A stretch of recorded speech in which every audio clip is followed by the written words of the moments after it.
Kestik.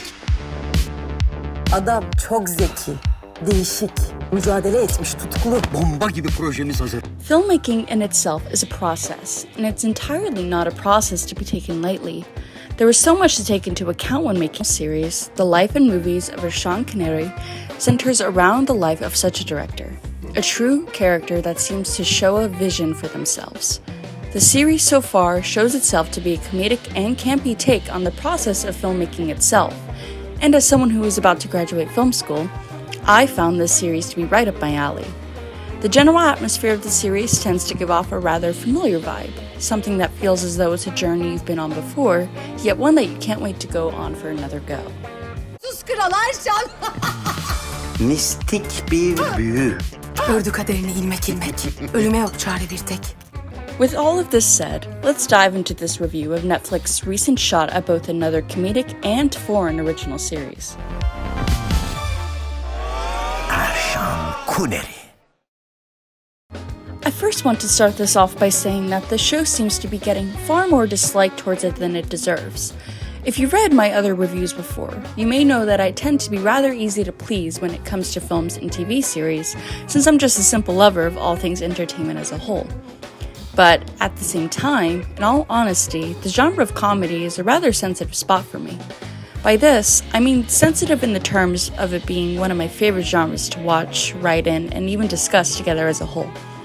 Even though I may be easy to please, it isn't exactly easy. The camera work adds to the imaginative atmosphere as well. Gibi.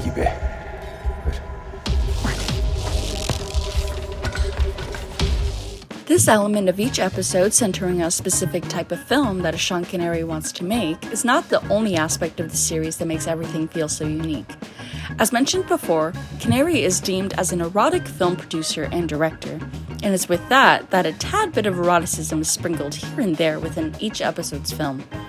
This aspect feels strangely unique through how it's just one of the few things that makes you do a double take and then quietly laugh to yourself as you realize what's going on. However, this element is only just the start of the strange comedic writing in the series. The comedic writing is just another aspect that is the cherry on the cinematic cake of the life and movies of Ersan Kuneri, with Ersan Kuneri starring in each film as the lead, and costume designs that appear as though they're merged into being rather kitschy and classic movie magic.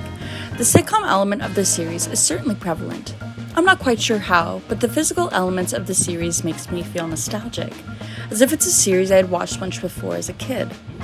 I'm not sure as to how I could fully explain this, but it's the atmosphere and clear love and care that went into creating this series that emulates this reminiscent vibe.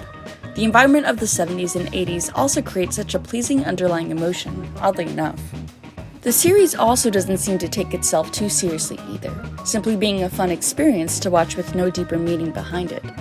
Some of the time, the series seems to be satirizing the impeccably amazing B-movies, as each fictional movie seems to have a lower budget behind it.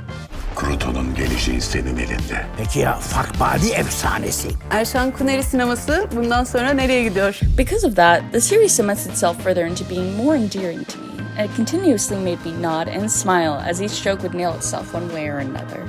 Admittedly, I will say that this series may not be for everyone. Sitcoms can always tend to be a hit or miss for people, and sadly this is one of those series. But I don't want me saying this to demean how I truly do love this series, and how I adore Cem Yılmaz's hard work and effort into the show. If you're thinking about giving this series a chance, I would entirely encourage you to at least stick around until the end of episode 2. It does have a bit of a rocky start, but it's a rocky start worth climbing. The life and movies of Ersan Kuneri is an absurd and wonderful mess, and I don't mean that in a bad way. The outlandish characters and entire look of the series have a rather nice play on the brain, challenging you to let go and experience the absurd for just a little while. It's an exciting and unique journey of watching each episode, getting to see how each film develops based on the basic premise of what said episode will tend to be focusing on.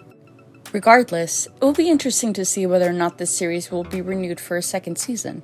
It has a lot of potentials to build upon its initial story, and see how all of these characters develop more behind the scenes. The Life and Movies of Ersan Kuneri is a binge-worthy series that is time well spent rather than time wasted.